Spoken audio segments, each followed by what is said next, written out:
بسم اللہ الرحمن الرحیم۔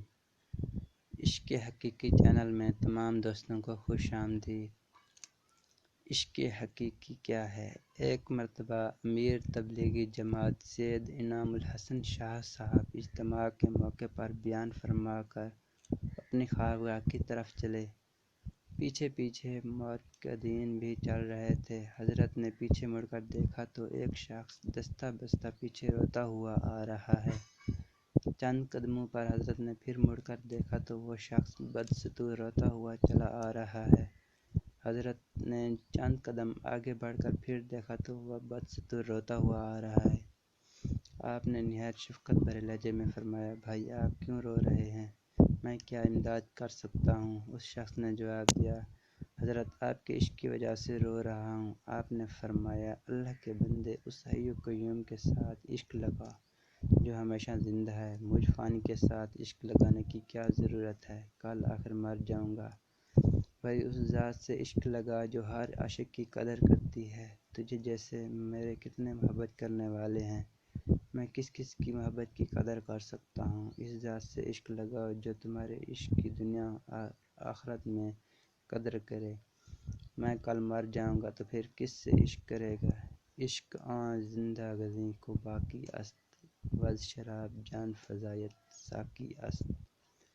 اس حی قیوم کا عشق اختیار کرو جو ہمیشہ ہمیشہ کے لیے باقی ہے اور تیرے لیے شراب روح پرور کا ساقی ہے۔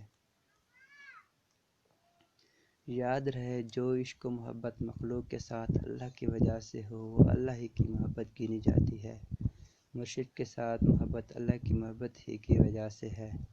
اللہ رب العزت سے محبت کرنا اور اس کے احکام بجا لانا عشق حقیقی کہلاتا ہے۔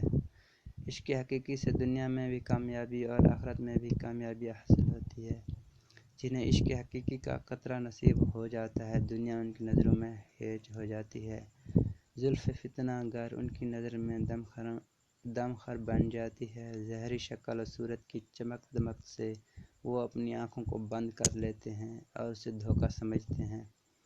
ایک دفعہ مالک بن دینار کہیں جا رہے تھے کہ ایک خوبصورت باندی کو دیکھا کہ زرق برق کپڑے پہنے ہوئے ناز و انداز سے جا رہی ہے۔ آپ کے دل میں خیال آیا کہ اس کو نصیحت کرنی چاہیے۔ چنانچہ آپ اس کے قریب ہوئے اور پوچھا، اے باندی، کیا تمہیں تمہارا آقا بیچنا چاہتا ہے؟ اس نے کہا، کیوں؟ فرمایا، میں تمہیں خریدنا چاہتا ہوں۔ وہ باندی سمجھی کہ میرا حسن و جمال دیکھ کر اس بوڑھے کا دل بھی بے قابو میں نہیں رہا۔ اس نے اپنے نوکروں سے کہا کہ اس بوڑھے کو ساتھ لے چلو، ہم اپنے آقا کو یہ بات ضرور سنائیں گے۔ چنانچہ آپ ان کے ساتھ چل دیے۔ جب مالک کے گھر پہنچے تو باندی نے ہنستے مسکراتے ٹھمک ٹھمک کر اپنے مالک کو واقعہ سنایا کہ ایک بوڑھا بھی مجھے دیکھ کر دل دے بیٹھا ہے، ہم اسے ساتھ لائے ہیں۔ مالک نے حضرت سے پوچھا، ارے بوڑھے میاں، کیا آپ یہ باندی خریدنا چاہتے ہیں؟ حضرت نے فرمایا، ہاں۔ مالک نے پوچھا، کتنے میں خریدو گے؟ حضرت نے فرمایا، 2 خشک کھجوروں کے بدلے۔ مالک یہ سن کر حیران رہ گیا، پوچھنے لگا کہ اتنی تھوڑی قیمت کس مناسبت سے لگائی؟ حضرت نے فرمایا، اس میں عیب بہت ہیں۔ ایک تو اس کا حسن فانی ہے، ایک دن ختم ہو جائے گا۔ دوسرا، عنقریب بوڑھی ہو جائے گی، منہ پر جھریاں پڑ جائیں گی تو دیکھنے کو دل نہیں چاہے گا۔ چند دن نہ نہائے تو جسم سے بو آنے لگے، سر میں جوئیں پڑ جائیں، منہ سے بھی بدبو آنے لگے، دانت گندے نظر آئیں، بال نہ سلجھائے تو خوفناک شکل بن جائے۔ پھر سب سے بڑھ کر یہ بے وفا ایسی ہے کہ آج تمہارے پاس ہے، کل جب تم مرو گے تو کسی اور کے پاس چلی جائے گی۔ مالک نے کہا، یہ سب باتیں ٹھیک ہیں، مگر آپ نے 2 خشک کھجوروں کی قیمت کیسے لگائی؟ حضرت نے فرمایا، مجھے ایک خادمہ ملتی ہے جس کا حسن و جمال ہمیشہ ہمیشہ رہے گا۔ جب مسکرائے تو دانتوں سے نور کی شعاعیں نکلیں، کپڑے ایسے کہ 70,000 رنگ جھلک رہے ہوں گے۔ اگر اپنے کپڑے کا پلو آسمان دنیا سے نیچے کر دے تو سورج کی روشنی ماند پڑ جائے۔ اگر مردے سے ہم کلامی کر لے تو مردہ زندہ ہو جائے۔ بافا اتنی کہ اس کے دل میں محبت کی لہریں اٹھتی مجھے خود نظر آئیں۔ اگر خارا پانی میں تھوک ڈال دے تو وہ میٹھا ہو جائے۔ یہ باندی مجھے رات کے آخری پہر میں کھڑے ہو کر 2 رکعت تہجد پڑھنے سے مل جاتی ہے۔ مالک کی آنکھوں سے آنسو نکل آئے۔ اس نے کہا، حضرت آپ نے میری حالت بدل دی۔ جزاک اللہ کے چشم باز کر دی، میرا با جان جاں ہمراز کر دی۔ اللہ تجھے بدلہ دے کہ میری آنکھیں کھول دیں اور مجھے اپنے محبوب کا رازدان بنایا۔ مالک نے سچی توبہ کر لی اور بقیہ زندگی نیکی کے ساتھ گزاری۔ کسی نے سچ کہا ہے، خاک ہو جائیں گے قبروں میں حسینوں کے بدن، ان کے ڈسٹمپر کی خاطر راہ پیغمبری نہ چھوڑ۔ ایک بزرگ اپنے مجالس میں فرمایا کرتے تھے کہ ہم نے تو اللہ کی محبت کا ولولہ ایک عورت کی وجہ سے حاصل کیا۔ ایک صاحب کے دل میں خیال پیدا ہوا کہ یہ کیا معاملہ ہے، چلو ذرا تحقیق تو کریں۔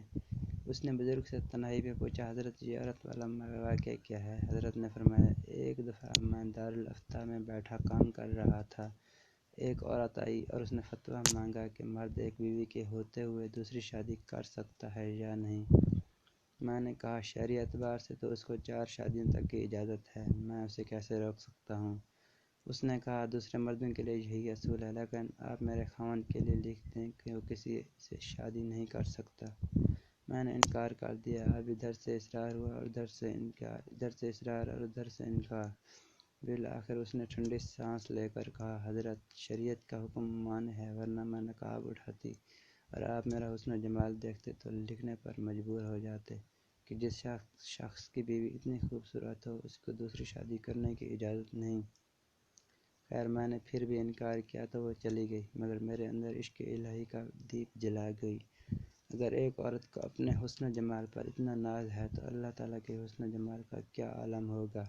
کیا وہ چاہے گا کہ اس کے ہوتے ہوئے انسان کسی دوسرے کی طرف محبت کی نگاہ ڈالے؟